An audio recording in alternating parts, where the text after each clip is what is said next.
சிஎஸ்கேவின் கடைசி போட்டிக்கு மழை வர அதிக வாய்ப்புள்ளது. போட்டி ரத்தானால் பிளே ஆப்க்கு செல்லுமா சென்னை சூப்பர் கிங்ஸ் அணி? என்னன்னு வாங்க பார்க்கலாம். இந்த ஆண்டு ஐபிஎல் சீசன் தற்போது விறுவிறுப்பான கட்டத்தை எட்டியுள்ளது. புள்ளி பட்டியலில் முதல் 2 இடத்தில் இருக்கும் கொல்கத்தா, ராஜஸ்தான் ராயல்ஸ் அணிகள் பிளே ஆப் சுற்றுக்கு தகுதி பெற அதிக வாய்ப்பு இருக்கிறது. இந்த நிலையில் சென்னை சூப்பர் கிங்ஸ் அணியும் 14 புள்ளிகளுடன் தற்போது 3வது இடத்தில் இருக்கிறது. சன்ரைசர்ஸ் 14 புள்ளிகளுடன் 4வது இடத்தில் உள்ளது.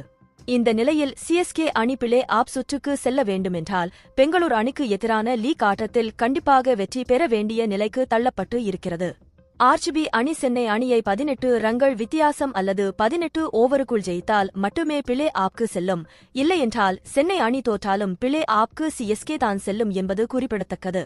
இந்த போட்டி வரும் மே 18ஆம் தேதி பெங்களூர் சின்னசாமி மைதானத்தில் நடைபெறுகிறது. இந்த சூழலில் மே 18ஆம் தேதி பெங்களூருவில் மழை பெய்ய வாய்ப்பு இருப்பதாக தமிழ்நாடு வெதர்மேன் பிரதீப் ஜான் எச்சரிக்கை விடுத்திருக்கிறார்.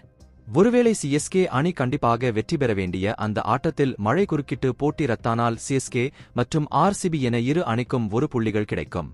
இதன் மூலம் சிஎஸ்கே அணி 15 புள்ளிகள் பெறும். ஆர்சிபி 13 புள்ளிகளில் நிறைவு செய்யும். இந்த சூழலில் லக்னோ அணி டெல்லி அல்லது மும்பை அணிக்கு எதிரான ஆட்டத்தில் ஒன்றில் தோற்க வேண்டும். இவ்வாறு நடந்தால் சிஎஸ்கே அணி பிளே ஆப் சுற்றுக்கு செல்ல முடியும். ஒருவேளை லக்னோ 2 போட்டிகளில் வெற்றி பெற்றால் சிஎஸ்கே வெளியேறிவிடும். லக்னோ பிளே ஆப் சென்று விடும் என்பது குறிப்பிடத்தக்கது.